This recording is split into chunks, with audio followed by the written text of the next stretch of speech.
Baik, dan disebut dalam hadis yang diriwayatkan oleh Ibnu Majah dengan sanad yang kuat, wa turfa'u syahna wa tabaghut wa tunza'u humatu kulli dhati humah hatta yudkhil al-walid ay at-tifl as-saghir yadahu fi al-hayyah aw fi famiha fala tadurruhu wa tafirru al-walidatu al-asada fala yadurruha wa yakun adh-dhi'b fi al-ghanam ka'annahu kalbuha وتملأ الأرض من السلم كما يملأ الإناء من الماء وتكون الكلمة واحدة فلا يعبد إلا الله وتضع الحرب أوزارها وتسلب قريش ملكها. Hadis Ibnu Majah kata apa? Waktu tu setelah Ya'juj Ma'juj ni kira dihancurkan, waktu tu keberkatan Allah bagi, maka hilanglah segala sifat permusuhan. Hadis ni maksud dia, hilanglah segala sifat permusuhan dan benci-membenci di kalangan manusia. Tak ada lagi orang nak bergaduh, nak benci, tak ada dah. Permusuhan tu dah hilang. Sebab apa? Keberkatan itu berlimpah ruah. Dan hilanglah segala bisa dari keseluruhan binatang yang berbisa. Lah kadang kita takut tuan, takut ular, kalau jengking, waktu tu dah tak takut dah. Bisa-bisa semua dah hilang. Sehingga anak kecil memasukkan tangannya ke dalam mulut ular, maka ular itu tidak menggigitnya dan tidak ada apa-apa kemudaratan. Makna makmur ni pada waktu itu disebut dalam hadis ni, makmurnya waktu itu sampai tahap binatang pun tak ada bisa. Jadi nak takut apa? Lah kita takut ni bisa dia. Sekali patuk tuan-tuan mau bergolek kan.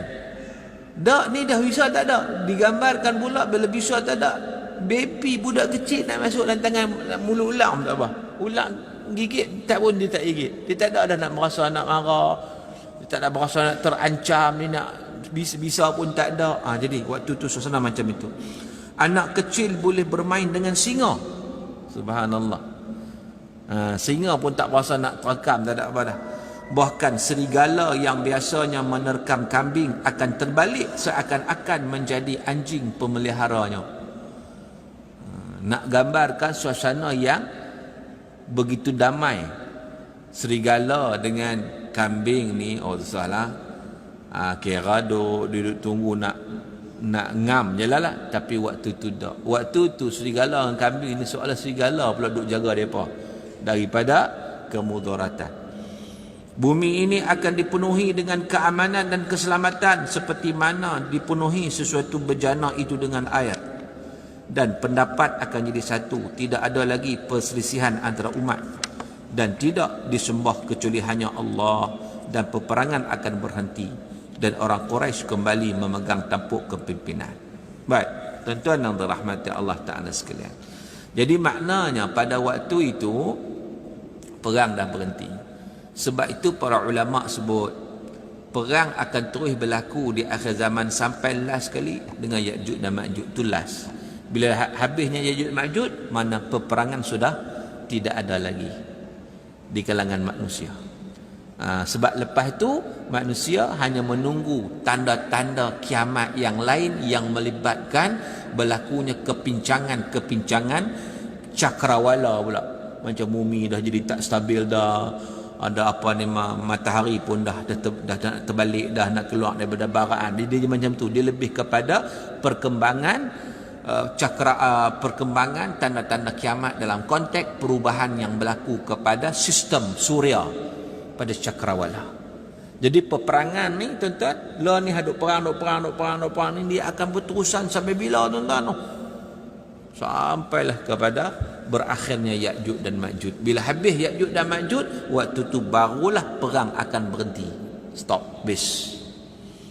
Stop waktu itu. Tuan-tuan, jadi disebut dalam kitab mengikut Imam Al-Barzanji, besar kemungkinan zaman kemakmuran yang akan berlaku pada zaman pemerintahan Nabi Isa ialah juga zaman kemakmuran yang diriwayatkan akan berlaku pada zaman pemerintahan Imam Mahdi, kerana kedua-dua mereka akan hidup pada zaman yang sama. Imam Mahdi dan juga Nabi Isa akan hidup pada zaman yang sama. Sebab Nabi Isa turun tu memang waktu tu zaman kerajaan Mahdi. Sebab Nabi Isa bunuh Dajjal, lepas Dajjal baru datang Ya'juj dan Ma'juj. Itu gambaran yang pernah kita cerita sebelum ini. Maka kemakmuran dan keadilan itu kadang-kadang dikatakan akan berlaku di zaman Nabi Isa, dan pada masa lain dikatakan akan berlaku di zaman Imam Mahdi, padahal zamannya hanya satu saja. Sebab tu kadang riwayat kata kemakmuran akan berlaku zaman Mahdi, ada kata kemakmuran berlaku zaman Nabi Isa. Maka mengikut Al-Imam Al-Barzanji dalam kitab dia Al-Isya'ah fi Ashratis Sa'ah, beliau kata bahawa sebenarnya zaman tu sama ya. Sebab apa? Zaman Mahdi dengan zaman Nabi Isa tu satu zaman. Maka dengan sebab itu dikatakan bagaimana zaman Nabi Isa ni 7 tahun terakhir daripada kehidupan Imam Mahdi, bersamaan dengan 7 tahun pertama daripada awal turunnya Nabi Isa. Artinya Imam Mahdi lebih dulu daripada Nabi Isa, memimpin umat lebih kurang 30 tahun, manakala Nabi Isa akan hidup lepas kematian Mahdi selama lebih kurang 30 tahun lagi. Itu kan? Itu pandanganlah lebih kurang. Baik, tuan-tuan yang dirahmati Allah Subhanahu wa taala sekalian. Dan setelah cukup 40 tahun daripada masa turunnya Nabi Isa, baginda akan meninggal dunia di Madinah dan akan dikuburkan bersama dengan Rasulullah sallallahu alaihi wasallam. Jadi Nabi Isa orang yang keempat dikebumikan di hujrah syarifah di bilik yang mulia. Pertama Rasulullah, yang kedua Sayyidina Abu Bakar, yang ketiga Sayyidina Umar, dan yang keempat insya-Allah Nabi Isa alaihi salam. Tuan-tuan, kita pergi Madinah Al-Munawwarah. Kita pergi Madinah ni kita buat apa? Buat apa? Tuan-tuan, kita pergi Madinah buat apa? Orang kata pergi umrah. Umrah bukan di Madinah. Umrah di Mekah. Sebab ada jemaah tuan-tuan, ada jemaah dia pergi buat umrah ni, dia pergi Mekah.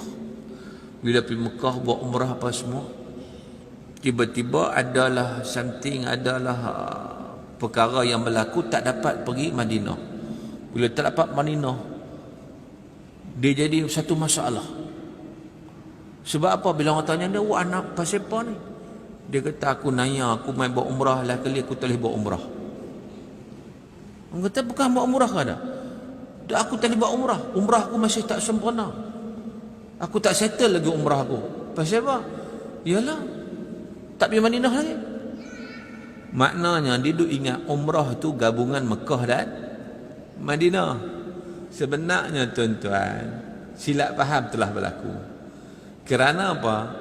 Yang disebut sebagai umrah tu, buat umrah tu hanyalah di Mekah sahaja. Madinah bukan umrah, Madinah kita pergi ziarah. Itu dia panggil ziarah Madinah. Dia tak panggil umrah Madinah dah. Umrah di Mekah lah. Sebab umrah ni dia ada rukun dia.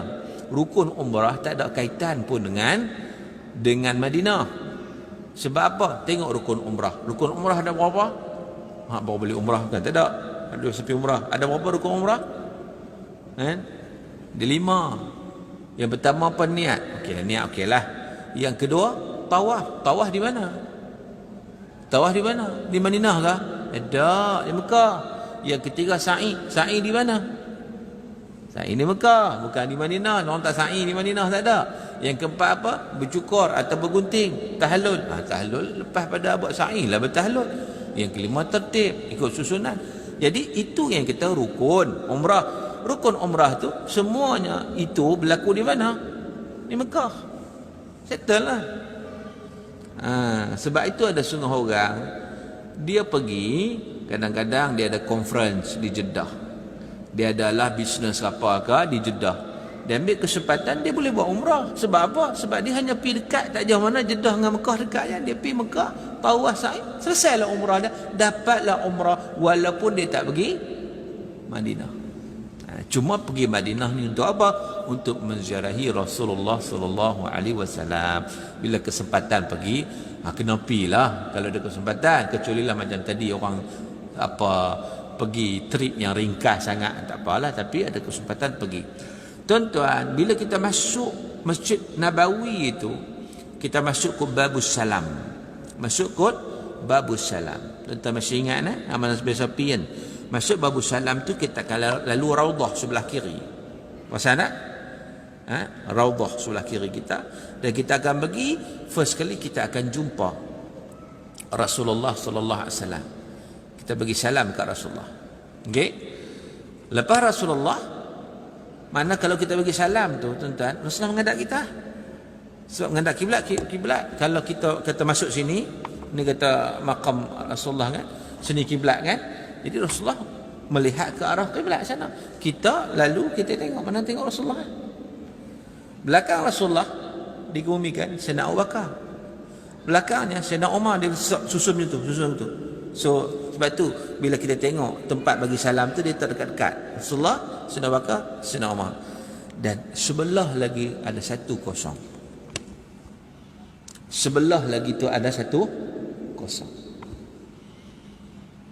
Untuk siapa? Di sini disebut di sini di dalam kitab ni.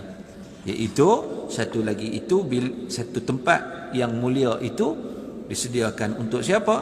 Untuk Nabi Isa. Jadi maknanya tempat yang keempat yang kosong selepas daripada Sayyidina Umar, Rasulullah, Sayyidina Bakar, Sayyidina Umar, satu tempat kosong itu adalah untuk Nabi Isa alaihi salam ketika mana baginda meninggal dunia setelah diturunkan pada akhir zaman nanti. Tuan-tuan yang dirahmati Allah Ta'ala sekalian, setelah Nabi Isa meninggal dunia, kepimpinan dunia Islam akan diteruskan buat sementara waktu oleh seorang khalifah yang bergelar Al-Muqad, yang berasal daripada Bani Tamim. Apabila khalifah ini meninggal dunia, maka 3 tahun kemudian Al-Quran pun diangkat. Ini bermakna kiamat sudah hampir tiba. Jadi tuan-tuan, maknanya bila Nabi Isa dah meninggal, wafat, disambung sikit lagi kepimpinan dunia oleh pemerintah waktu itu dalam beberapa tahun saja kan. Sementara waktu lebih kurang 3 tahun lepas pada tu mulalah Quran diangkat, dan di situ akan berlakulah lepas pada tu matahari terbit sebelah barat. Maknanya cerita manusia ni dah, mana perbalahan, pergaduhan, peperangan hak berlaku di kalangan manusia ni dah mula tak ada, habis. Ni nak pergi kepada apa pula? Kepada fenomena alam pula, ke arah berlakunya